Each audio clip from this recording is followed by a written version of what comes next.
અને વોર બુલેટિનની શરૂઆત કરીએ મહત્વપૂર્ણ સમાચારથી બુલેટિનની શરૂઆત કરીએ તો રાજસ્થાનમાં અવિરત વરસાદ વરસી રહ્યો છે। 12 મે ખાંગા થયેલા દ્રશ્યો જે છે તે રાજસ્થાનના અલગ અલગ વિસ્તારોમાંથી સામે આવી રહ્યા છે। ત્યારે અનેક એવા વિસ્તારો છે કે જ્યાં જળ પ્રલયની સ્થિતિ જોવા મળી રહી છે। ટ્રેક્ટરો તણાઈ રહ્યા છે, લો લેવલ કોઝવે પરથી પાણી પસાર થઈ રહ્યા છે, જેના કારણે અનેક ગામો જે છે તે સંપર્ક વિહોણા થયેલા જોવા મળી રહ્યા છે। આ ઉપરાંત જે વરસાદથી પાર્વતી નદી જે છે તેના જળસ્તરમાં વધારો થયો છે। અમુક જે મંદિરો આવેલા છે નદીની પાસે કાંઠા વિસ્તારમાં તે મંદિરો પણ જે છે તે પાણીમાં ગરકાવ જોવા મળી રહ્યા છે। ખેતરો બેટમાં ફેરવાયેલા જોવા મળી રહ્યા છે અને પરિસ્થિતિ અસ્તવ્યસ્ત થયેલી જોવા મળી રહી છે। જનજીવન જે છે તે અહીંયા થાળે પડવામાં હજુ ઘણા દિવસો લાગે તે પ્રકારની સ્થિતિ જે છે તે જોવા મળી રહી છે અને આ સ્થિતિમાં હજુ પણ કેટલાક દિવસો સુધી વરસાદી માહોલ જે છે તે રાજસ્થાનમાં રહી શકે તેવી શક્યતાઓ જે છે તે જોવા મળી રહી છે।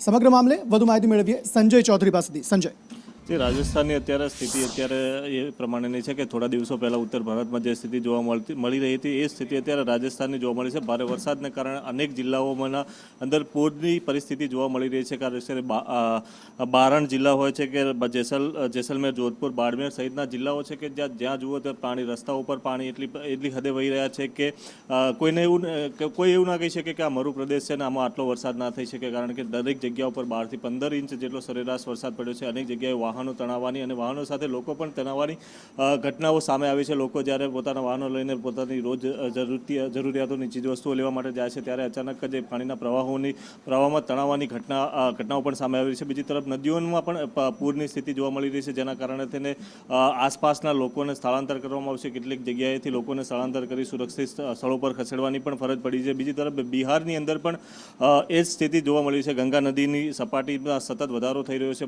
ઉત્તર પ્રદેશ અને બિહારના કેટલાક ભાગોની અંદર ભારે વરસાદના કારણે થઈને જે ગંગા નદી છે તેમાં પૂરની સ્થિતિ છે।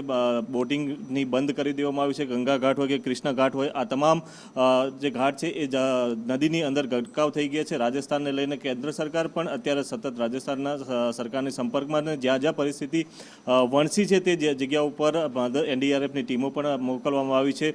અનેક વિસ્તારોની અંદર તો એવી પરિસ્થિતિ છે કે એક જગ્યાથી બીજી જગ્યા પર જવા માટેના જે રસ્તાઓ છે એ બંધ થઈ ચૂક્યા છે। કેટલી જગ્યાઓ પુલ છે એ પણ નદીની અંદર ડૂબી જવાની જે ઘટનાઓ છે તે સામે આવી છે। જી સંજય, આભાર।